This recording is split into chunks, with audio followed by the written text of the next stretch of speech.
Fatumata ne ni tɛgɛ don min bɔ ni sɛbɛn ye an ko min ma indépendant parce que n'o ye Masire Diop ye nin y'a ka sɛbɛn ye Masire Diop ko a ko n'i y'a ta k'a lajɛ bɔɲɛ o ti laban boli kɔ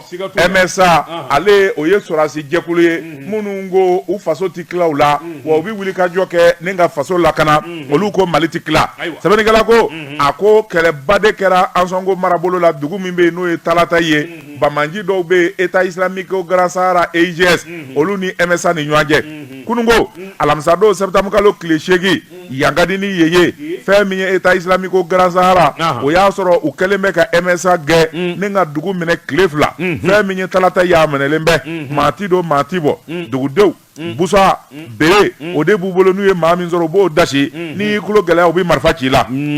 sɛbɛnnikɛla ko a ko jɛkulu wɛrɛ bɛ yen min ye GSM ye o nana k'o bi fara u ka dugu kɔnɔ Talata yi u n'olu yɛrɛ karila ɲɔgɔn na u y'olu sɛbɛn fa olu bolila ka segin sɛbɛnnikɛla ko nin maa jugu farimanba ninnu de nana ka na Talata yi minɛ sɛbɛnnikɛla ko a ko fɛn min kɔni ye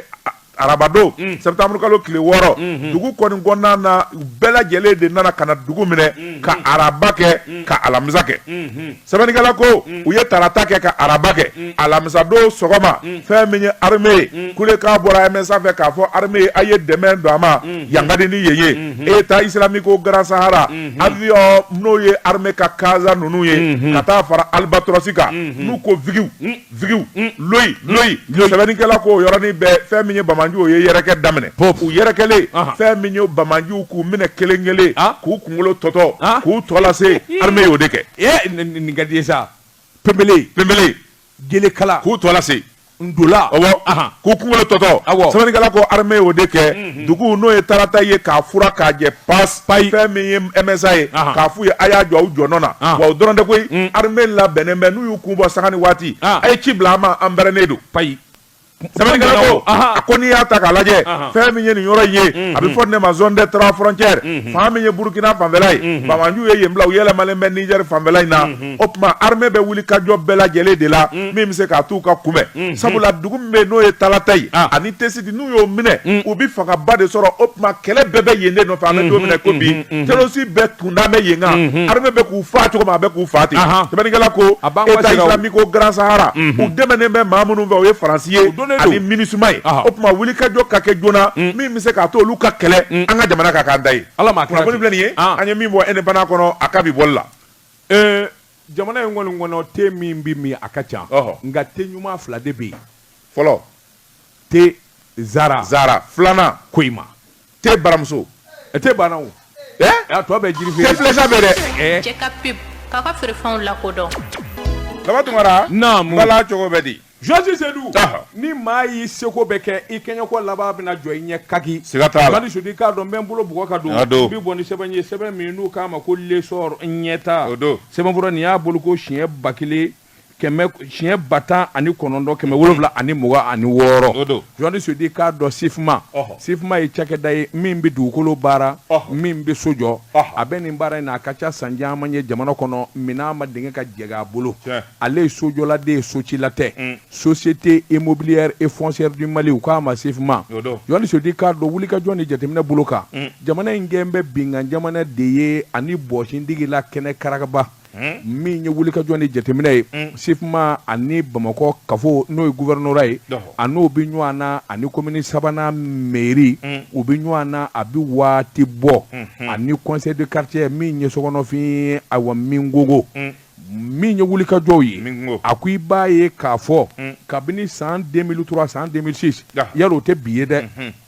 a halala dugukolo i k'a dɔn jamana de y'a d'a ma k'a kɛ titre foncier ngo n'a ta bɛɛ i k'a dɔn dugukolo ŋanamukɛlaw ani binganikɛlaw olu k'u t'a dabila Josi Seydou filɛ ka wulikajɔ de boloda min ye ayiwa a ka dugukolo wa mana halala a ka titre foncier ka wulikajɔ boloda ka taa boso k'a tila mɔɔw ni ɲɔgɔn cɛ i k'a dɔn ka taa nkalon tigɛ maanifin ye fa bɛɛ lajɛlen na u ka n'u firi dugukolo in kan a ko nin bɛ se ka kɛ kɛcogo jumɛn na a ko n'i y'a ta k'a lajɛ min ye titre foncier min n'a ta don min ye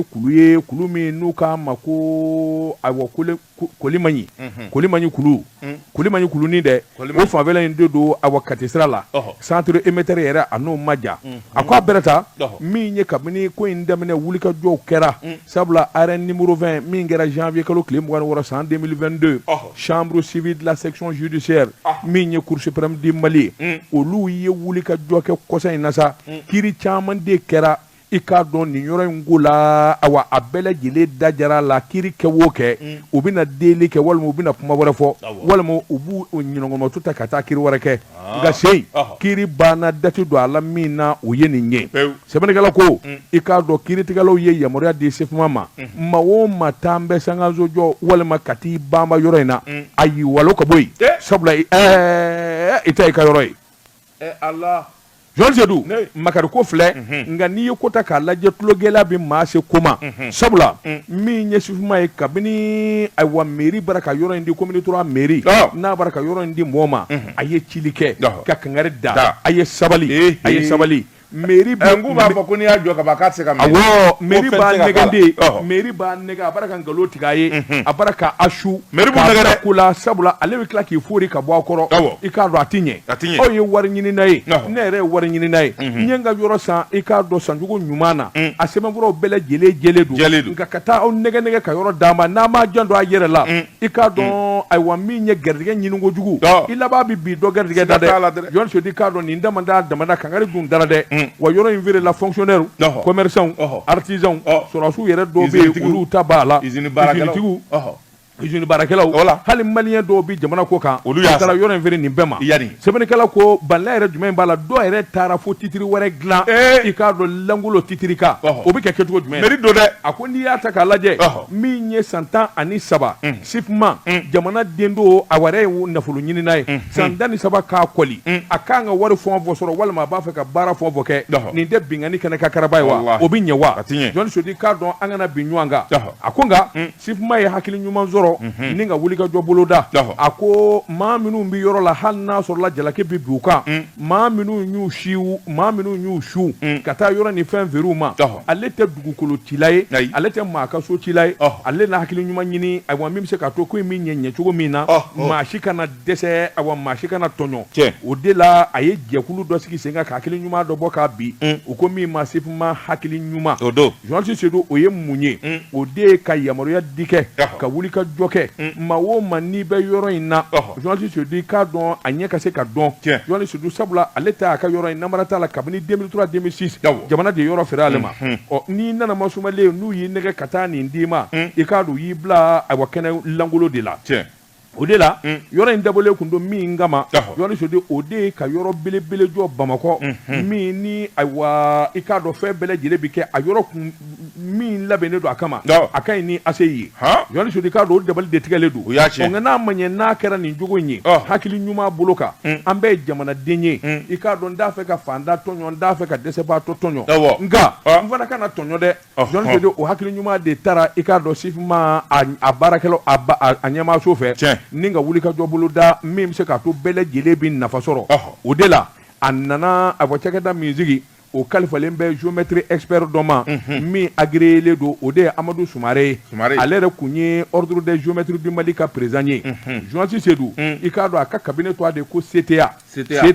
a ka téléphone numéro o de ye 00223 76 43 26 27 a filɛ ACI demi kɔnɔ Jɔn Sedou i bɛ wuli ka taa o tigi fɛ yen n'i taara i tɛ taa SEFMA la dɛ i bɛ taa nin de fɛ yen i n'olu tɛ ɲɔgɔn ye kuma t'a ni ɲɔgɔn cɛ i ka dossier technique i bɛ taa ka taa jira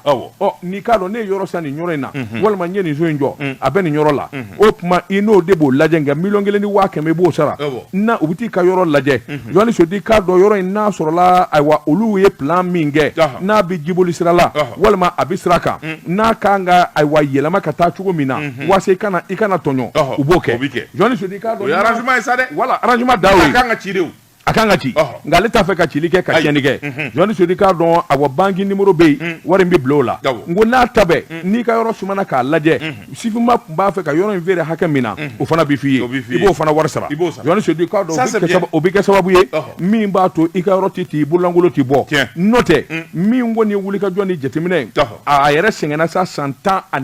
a bɛ nin maɲuman ko in na jɔnni sodi k'a dɔn o tuma bɛɛ ka wulikajɔ boloda maa ma bɛ yɔrɔ in na hakili ɲuman bolo ka ni an bɛɛ lajɛlen jamanaden kelen ye n t'a fɛ maa si ka tɔɔrɔ sɔrɔ i ka dugukolo ka se ka kisi a bɛ sɔrɔ nin de la nin kun ye sɛbɛn ye an ye min zalo ka bɔ ayiwa lesɔrɔ kɔnɔ ɲɛtaa